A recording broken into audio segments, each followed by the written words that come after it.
Hablamos de hipertensión arterial cuando la presión arterial se encuentra elevada. Si lo queremos entender de una forma más sencilla, las arterias son como unas pequeñas mangueritas que por diversas razones, que vamos a ver más adelante, se van llenando de grasa en su interior y se van estrechando. Esto va a hacer que la fuerza que requiera el corazón para bombear sangre al resto del cuerpo sea mayor y por lo tanto la presión de la sangre se eleva.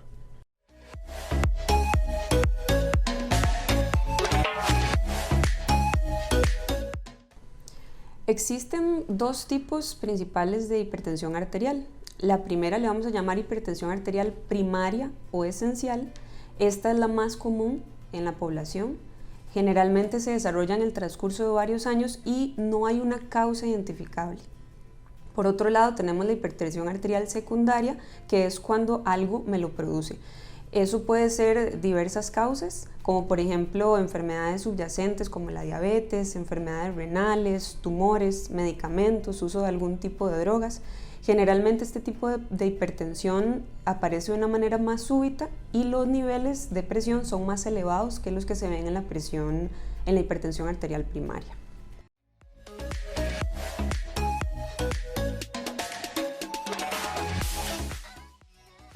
Cuando hablamos de que una persona es más propensa de padecer hipertensión arterial, hablamos de factores de riesgo. Los factores de riesgo los podemos dividir en dos grupos, los factores de riesgo no modificables y los modificables. ¿Cuáles son los factores no modificables? Son aquellos que nosotros no podemos cambiar, por ejemplo, la edad, los antecedentes heredofamiliares o el padecer de alguna enfermedad.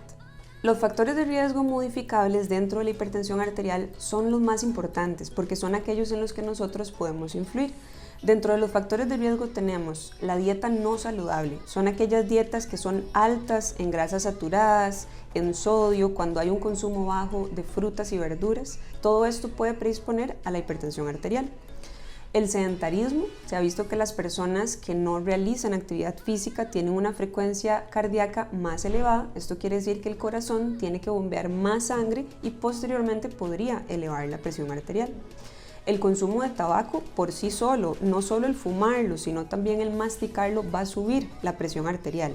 Además, las sustancias químicas que están dentro del tabaco posteriormente pueden dañar las arterias y me van a producir hipertensión arterial. Niveles altos de estrés, ¿verdad? Se ha visto que personas que tienen niveles altos de estrés, de tensión, también tienden a tener una frecuencia cardíaca elevada y por ende pueden llegar a padecer de hipertensión arterial.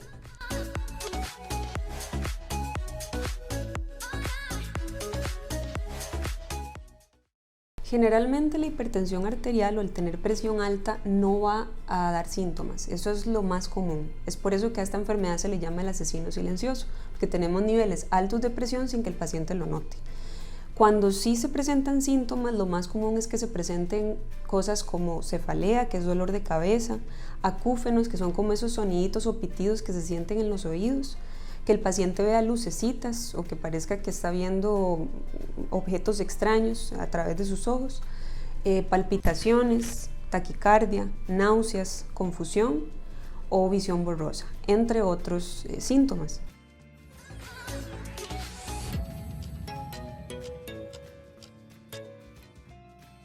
Es importante que si se están percibiendo estos síntomas, el paciente consulte.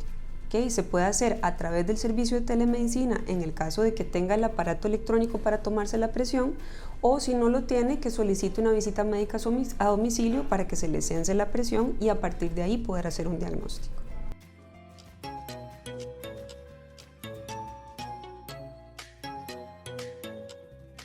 Para hacer el diagnóstico de presión arterial, lo más recomendable es que se visite al médico. El médico le va a pedir que se tome la presión arterial por un periodo de tiempo, después del cual se van a revisar las cifras de presión y se va a llegar a un diagnóstico. Generalmente, y dependiendo de los antecedentes que se tengan, también se van a enviar algunos exámenes de sangre, un electrocardiograma y algunos otros que el médico tenga a su criterio.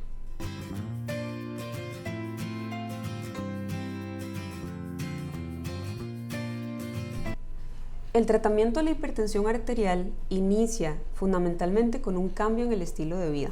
Es importante que el paciente comience a hacer ejercicio, tenga una dieta saludable, si fuma, que deje de hacerlo, que no consuma excesivamente alcohol, que disminuya el consumo alto de sal, de grasas saturadas. Además de esto, dependiendo de cada caso, el médico va a evaluar el uso de los medicamentos antihipertensivos que van a ser diferentes dependiendo de cada paciente. Además de los cambios en el estilo de vida, el paciente debe comenzar con el tratamiento farmacológico, el cual se va a elegir dependiendo de los factores de riesgo y de las características propias de cada paciente. Cuando un paciente es diagnosticado con hipertensión arterial, es muy importante que siga ciertas recomendaciones al pie de la letra. Es importante que tome sus medicamentos todos los días a la misma hora, tal y como se le indicó su médico, sin modificarlos ni cambiarlos si no existe indicación médica. Es importante que el paciente asista a las citas que se le van a asignar de manera regular y a los exámenes que se le indiquen. Además, es muy importante que el paciente se tome la presión arterial de forma regular. Si el paciente tiene aparato en casa, se lo puede tomar de esa manera. Y si no lo tiene, puede recurrir a la visita médica a domicilio para que se le tome la presión arterial. Es muy importante saber que la Asociación Americana de Cardiología no recomienda los aparatos electrónicos que toman la presión a nivel de la muñeca o del dedo.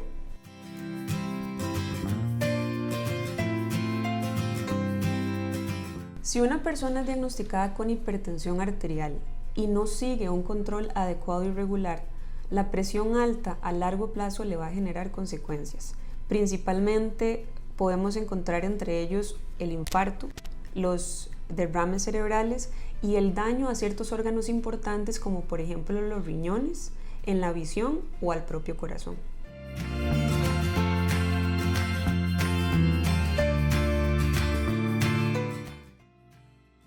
Un paciente con hipertensión arterial puede presentar lo que se llama una crisis hipertensiva.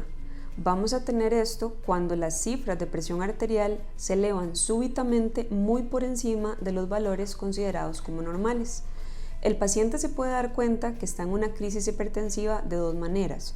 Una puede ser al tomarse la cifra de presión arterial y que ésta se encuentre por arriba de valores de 180/110, o que también presente ciertos síntomas, como por ejemplo dolor de cabeza súbito e intenso, dolor de pecho, dificultad respiratoria, visión borrosa o incluso que el paciente no responda. Es muy importante que si se presenta una crisis hipertensiva, el paciente acuda de inmediato a llamar al servicio de emergencias, ya que esto puede representar un riesgo importante para su salud si no se trata a tiempo.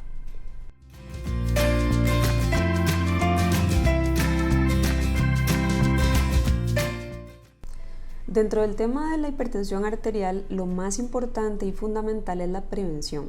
Es importante que un paciente hipertenso lleve con regularidad la toma de sus cifras de presión arterial. Se le puede recomendar que se tome la presión arterial a diferentes horas todos los días y que se vayan apuntando esos registros. Si el paciente en algún momento ve que las cifras de presión arterial están elevadas o si siente algunos síntomas de alarma como los que mencionamos anteriormente, como el dolor de cabeza, los sonidos en los oídos o el malestar general, si tiene alguna duda puede consultar a los servicios de medicina, ya sea por telemedicina o por la visita médica a domicilio. El médico generalmente va a revisar las cifras de presión arterial para ver si se mantienen dentro de los límites adecuados y de no ser así, le va a dar alguna recomendación, ya sea en su estilo de vida o valorar el tratamiento para ver si este es el adecuado. Yo soy la doctora Sofía Soto del equipo de emergencias médicas. Muchas gracias por haberme acompañado en el desarrollo de este tema. Si les queda alguna duda sobre la hipertensión arterial, recuerden que se pueden conectar en cualquier momento a telemedicina para comentar sus dudas con un doctor.